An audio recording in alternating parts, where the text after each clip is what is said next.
Bonjour tout le monde. Donc, deuxième petite vidéo. On a presque terminé, lâchez-moi pas. Maintenant, on va parler du fait que, bon, prenons ça d'un côté complètement différent. Voici l'affirmation. Si je veux vous motiver au travail, peut-être que je peux vous motiver en jouant avec le temps de travail. Et on sait que le temps est extrêmement important pour les gens. On meuble notre temps. Il n'y a rien de plus plaisant que meubler notre temps d'une manière qu'on aime meubler, et il n'y a rien de plus déplaisant que de meubler notre temps à faire des choses qu'on est forcé de faire ou quelque chose comme ça. Et donc, le temps devient extrêmement intéressant comme motivateur pour les gens.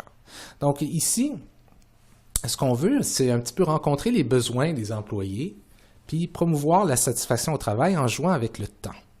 Okay? On peut l'utiliser pour faciliter le recrutement, par exemple. Peut-être qu'il y a on a un poste, mais il n'y a personne qui veut le prendre à temps plein. Peut-être les gens aimeraient le prendre à temps partiel ou d'autres formes. Puis on peut réduire les coûts d'absentéisme puis de changement du personnel. Parce qu'il y a peut-être des gens qui ne vont pas s'absenter si leur horaire est fait d'une certaine manière qui concorde avec leur style de vie, par exemple. Okay? Puis évidemment, il y a des défis là, mais on va quand même voir à quoi ça ressemble. Quelques exemples. Donc, on va voir quelques formes communes. L'horaire de travail variable, la semaine de travail comprimé, le partage de postes, puis on va voir le télétravail aussi. Donc, voici deux premiers exemples. On pourrait potentiellement utiliser ce qu'on appelle une semaine de travail comprimé. Il y en a qui pourraient être extrêmement motivés par ça. Donc, une semaine de travail comprimé, vous connaissez peut-être déjà ça, c'est un horaire de travail qui permet de répartir les tâches hebdomadaires, les tâches d'une semaine, d'un emploi à temps plein sur moins de 5 jours complets. Donc, bref, je vais faire ma job que je suis supposé faire cette semaine, je vais la faire en 4 jours. Puis le 5e jour, je vais rester chez nous, mais tu vas me payer quand même. Ça fonctionne. C'est pas tous les employeurs qui acceptent ça. Mais ça peut être utilisé et être extrêmement motivant, évidemment, pour le travailleur. Il y a aussi l'idée de l'horaire de travail variable. Okay? Ça, c'est un aménagement du temps qui laisse aux travailleurs une certaine latitude quant à leur horaire de travail quotidien. Okay? Donc, ils peuvent rentrer, partir à leur convenance. Ils doivent faire un certain nombre d'heures de travail, évidemment, mais ne sont pas obligés de rentrer à telle heure sinon sont renvoyés ou de partir à telle heure sinon sont renvoyés. Okay? La plupart des postes de vos professeurs là, ici au collège ont un aspect comme ça. Ça veut dire qu'on est supposé être ici, mais si mardi, je rentre à 9 h au lieu de 8 h, ben, je ne vais pas me faire cogner sur les doigts. Puis si je pars à 3 h en après-midi ou un autre, je pars à 5 h, ben, je ne vais pas me faire dire à 3 h, hey, t'es parti trop tôt ou à 5 h, hey, t'es parti trop tard. C'est certainement motivant et ça devient extrêmement utile quand on a une famille et tout ça. C'est pas tous les emplois qui sont comme ça. Okay? Il y a des emplois où il faut vraiment annoncer à quelle heure on est rentré, à quelle heure on est sorti. Ça peut être très motivant d'avoir cet horaire de travail variable-là, d'avoir cette autonomie-là. Et remarquez ce que ça fait, ce que je viens de dire, je viens de redire le mot autonomie. On retombe dans cette idée que ce qui donne l'autonomie aux gens est typiquement bon pour la motivation intrinsèque. Maintenant, si on retourne à la semaine de travail comprimé, on peut analyser ça un petit peu en termes d'obstacles. Les obstacles potentiels à la mise en œuvre d'une semaine de travail comprimé, c'est que dans certains milieux, ça peut amener une réduction du service à la clientèle, par exemple. Okay? Si tout le monde prend une semaine de travail comprimé, ben, il n'y a personne pour accueillir les clients vendredi parce que tout le monde est chez soi. Et donc, ça ne fonctionne pas partout. Puis aussi, veux pas, il y a aussi les effets négatifs de la fatigue qui rentrent en compte là-dedans. Donc, c'est bien beau de dire je vais faire mon travail de 5 jours sur 3 jours, par exemple, mais hey, mon 3 jours, il va être difficile parce que je vais travailler vraiment fort. Puis, est-ce que ma performance et la qualité des choses que je vais faire en ces 3 jours va être aussi bonne qu'en 5 jours? Pas nécessairement. Et donc, ça peut aller contre vous aussi. En termes de performance. Au niveau de la recherche, la recherche démontre un lien entre une satisfaction accrue au travail et et une satisfaction avec l'horaire de travail. Mais c'est pas lié à l'absentéisme ou au retard. Donc, ça n'empêche pas l'absentéisme, puis ça n'empêche pas les retards, quand même, d'avoir une semaine de travail comprimée. Okay? Quand on parle de l'horaire de travail variable, au niveau de l'avantage, évidemment, on parle d'un sens de l'autonomie. Donc, ça, c'est le fun, de responsabilité, puis ça amène une certaine qualité de vie, tu sais. Si je veux partir plus tôt parce que j'ai besoin d'aller faire telle chose avec ma famille, ben je peux y aller. Tu sais, donc, ça amène une certaine qualité de vie. Mais c'est-tu une bonne stratégie nécessairement? Ben, ça dépend. Ça convient pas pour tous les emplois. Okay? Des emplois hautement interdépendants, comme surtout dans la sphère militaire, ça fonctionne pas nécessairement. Tu as besoin d'être là à telle heure parce que l'autre personne, ou je pense par exemple à des infirmières, par exemple, ou des infirmiers. Infirmière, infirmier, faut que tu sois là à telle heure parce que le shift de l'autre personne finit quand toi t'arrives. Donc, on va pas laisser les malades tout seuls sans aucun service. Okay? Cette stratégie-là est liée à la satisfaction de l'emploi puis à la performance, puis elle amène une diminution de l'absentéisme et des retards. Et, évidemment, les retards, c'est un petit peu drôle parce que est-ce que c'est un retard si j'ai décidé de rentrer plus tard? Pas nécessairement.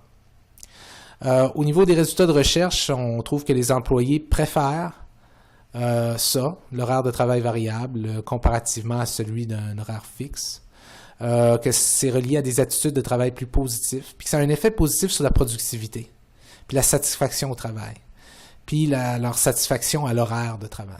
Donc, ça diminue l'absentéisme des employés à ce niveau-là. Okay? Donc, c'est généralement bon, mais ce n'est pas pour tous les milieux de travail qu'on veut utiliser ça. OK, autre possibilité, ben, un travail temporaire à temps partiel. Okay? Ici, on a un statut de travailleur temporaire. Il travaille moins d'heures que dans une semaine de travail normale. Okay? C'est un travail temporaire à temps partiel. Okay? Donc, il travaille moins que 40 heures, par exemple.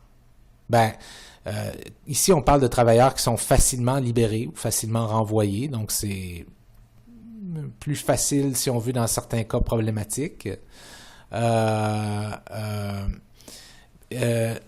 Mais évidemment, ces gens-là ont moins de bénéfices. Donc, ça dépend. Ça dépend qu'est-ce que vous recherchez. Et l'autre possibilité, c'est un travail permanent à temps partiel. Donc ici, on a un statut de travailleur permanent et on travaille moins d'heures que dans une semaine de travail normale. On peut utiliser cette idée de travailleur permanent à temps partiel pour favoriser la rétention, dans le sens où il y a peut-être des gens qui partiraient. On peut penser par exemple à quelqu'un qui est proche de la retraite. Tu sais, il a terminé, là, il ne veut plus faire 40 heures semaine, mais on a encore besoin de lui. Bien, on peut peut-être lui offrir un travail permanent à temps partiel. Donc, écoute, tu vas faire 20 heures par semaine, mais tu es quand même permanent. Donc, c'est bon pour la rétention. C'est idéal pour les gens qui veulent la stabilité, qui sont engagés dans leur carrière, mais qui ne veulent pas travailler à temps plein. Pour toutes sortes de raisons, des raisons santé, des raisons familiales, des raisons de changement de vie, par exemple. OK.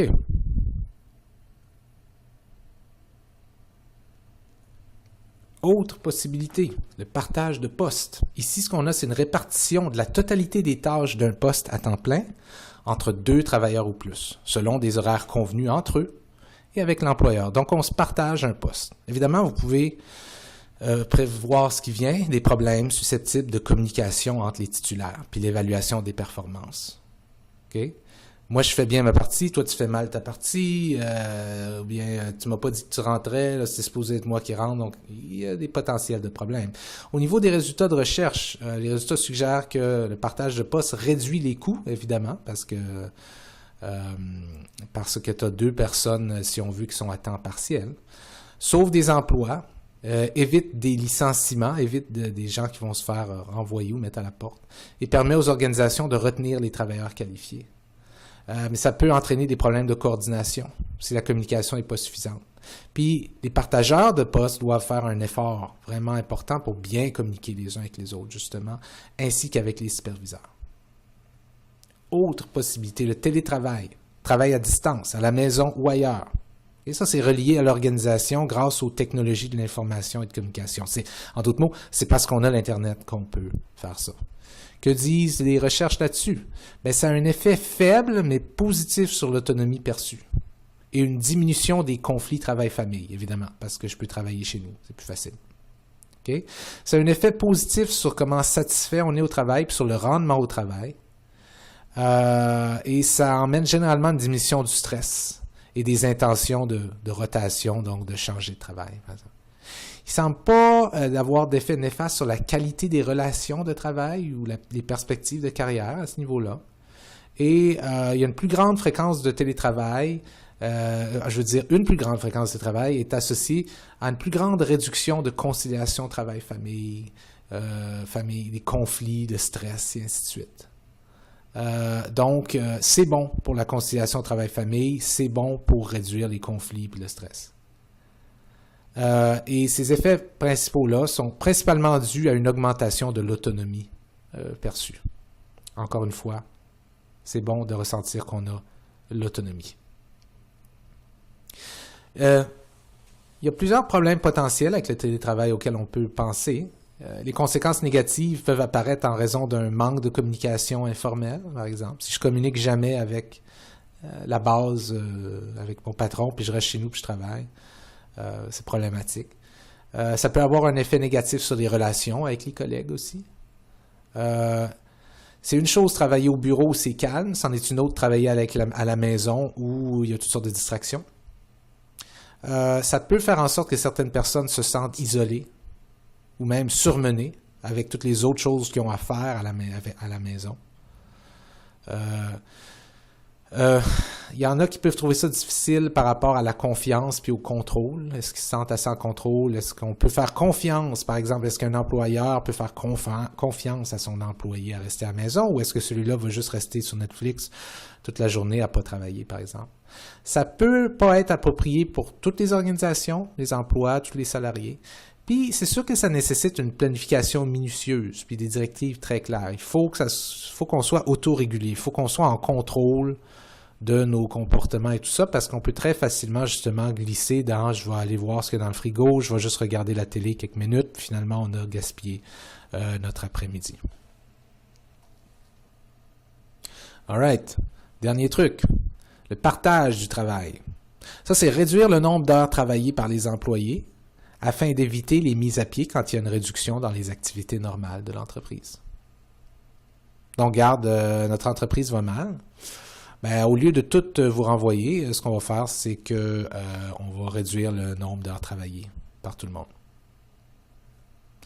Et l'autre possibilité, c'est le salaire moyen de congé. Donc ça, c'est un arrangement de travail flexible qui permet aux employés non permanents de prendre des congés sans solde.